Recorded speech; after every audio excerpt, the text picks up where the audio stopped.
Olá, boa tarde. Gente, hoje eu vou falar sobre o último capítulo de Jeremias, que mostra sobre a queda de Jerusalém e o cativeiro de Judá, né, que é o povo de Israel. Começa dizendo assim, que tinha Zedequias a idade de 21 anos quando começou a reinar e reinou 11 anos em Jerusalém. E sua mãe, Amutal, era filha de Jeremias da Libna, não o Jeremias, o profeta que escreveu o livro. E fez Zedequias o que era mal perante os olhos do Senhor. Foi um mal muito além do que fizera antes o seu pai, o rei Jeoaquim. Sucedeu que, por causa disso, a ira do Senhor se voltou contra Jerusalém e contra Judá, a ponto de rejeitar de sua presença o povo de Judá, o povo de Israel, e querer destruir Jerusalém. E Zedequias, ele rebelou-se contra o rei da Babilônia. Porém, o exército dos caldeus perseguiram ele pelas campinas e os alcançaram lá chegando em Jericó.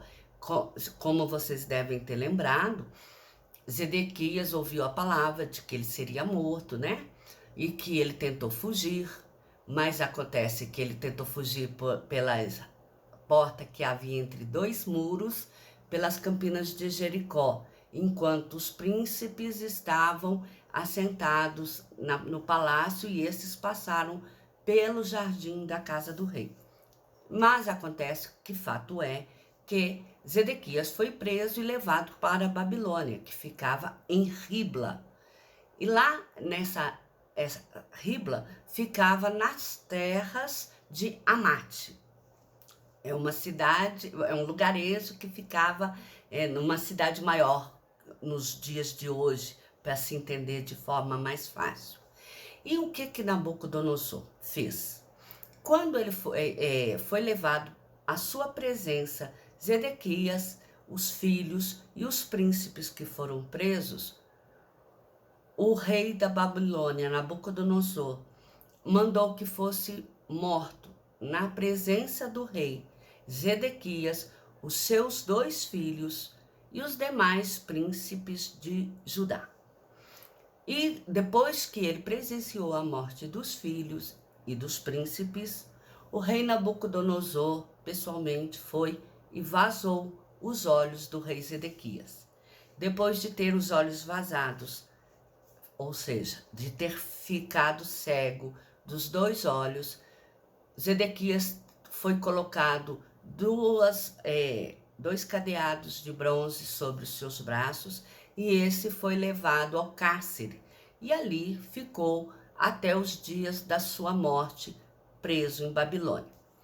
Só que durante a saída do povo de Jerusalém, Gedalias levou o povo mais pobre, que se entregou voluntariamente, aqueles que haviam desertado, quer dizer, soldados que deixaram de lutar e resolveram se entregar para não morrerem à espada, à fome e à guerra, esses, mais o povo de Jerusalém, que não era judeu, foi levado. Só que para Babilônia, para servir Nabucodonosor. E os caldeus, na hora que estavam saindo, eles saquearam todo o templo de Jerusalém. E na hora de saquear, o que eles fizeram? Eles cortaram as colunas de bronze que ficavam na casa do Senhor, no templo de Jerusalém. Eles serraram ela, eles pegaram os suportes de bronze e o mar de bronze que ficava lá na casa do Senhor. Fora isso, eles levaram as panelas, as pás, as espevitadeiras, as bacias, os recipientes de incenso e os demais utensílios de bronze com que se usava para ministrar as adorações ao Deus vivo, a fazer os sacrifícios que eram feitos lá no templo de Jerusalém.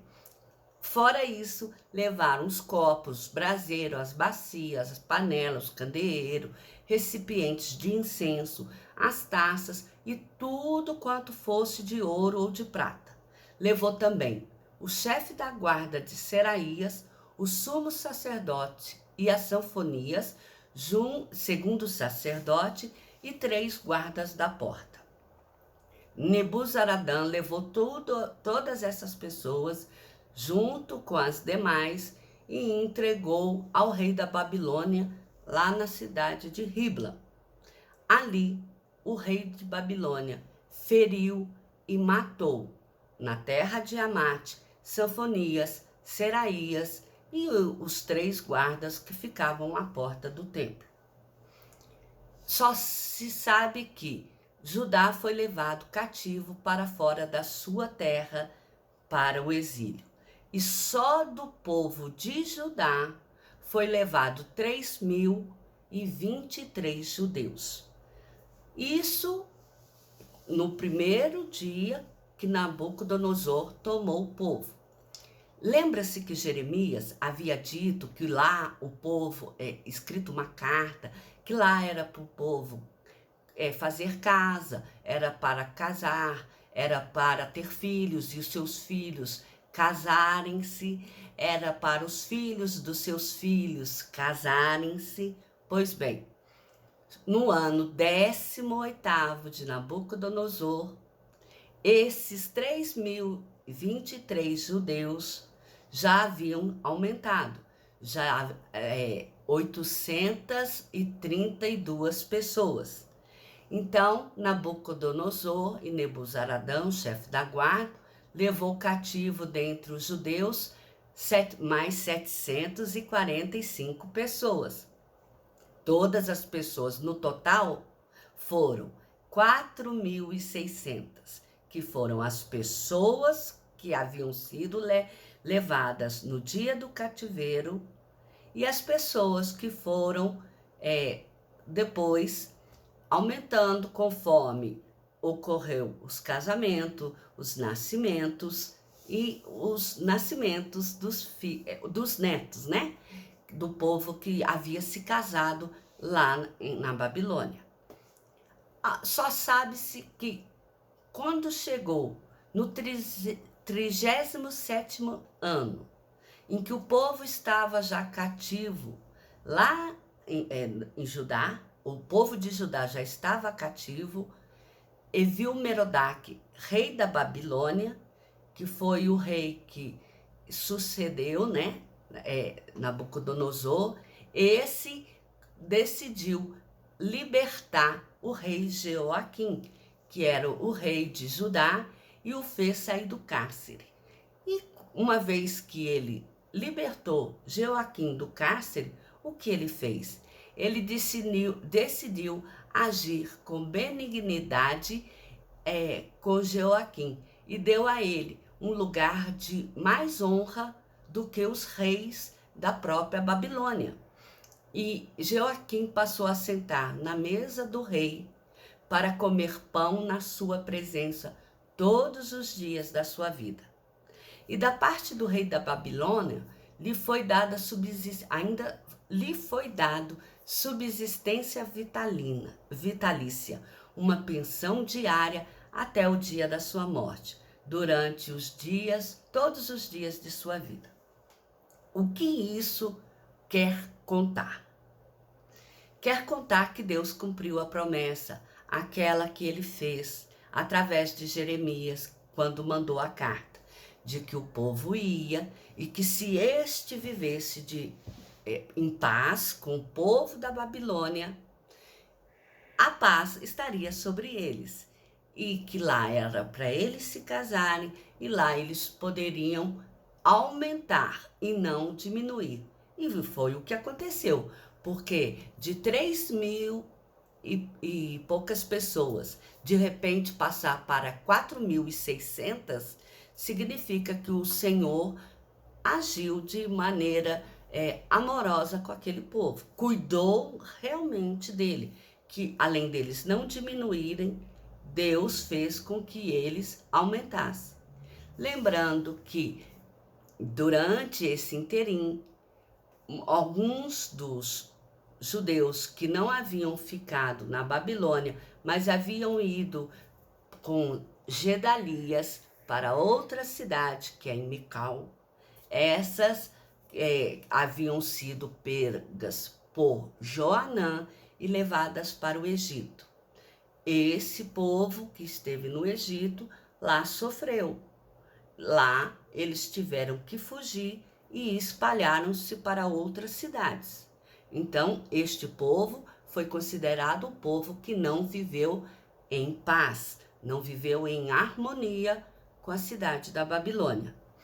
Então, tirando esse povo também, mostra-se que Deus agiu com tamanha misericórdia com o povo que viveu na Babilônia, inclusive o rei que havia sido levado cativo, junto com sua mãe.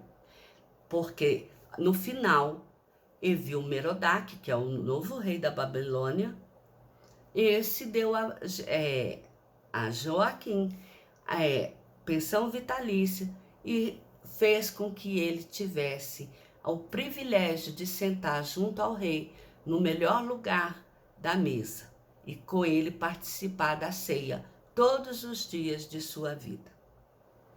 Deus tem o melhor para nós, mesmo quando as coisas parecem terríveis, mesmo quando as coisas parecem que vão de mal a pior.